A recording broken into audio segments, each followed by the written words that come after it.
Guys, ganito yung buhay dito sa amin, sa bundok. Ganito ang buhay. Tumutulong kami sa ganito. Ngayon sila nagkukanyan, sila nagkukupre. Sila ngayon na nagkuka dito sa kuan. Niyugan. Hindi na kayo tatay, matanda na tatay eh. Yan.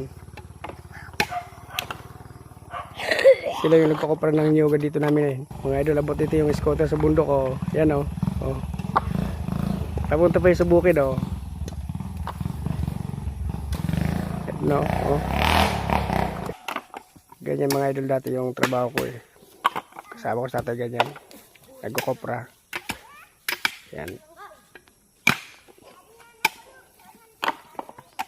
Yan dito sa bundok namin. Ganito yung pagkukopra oh.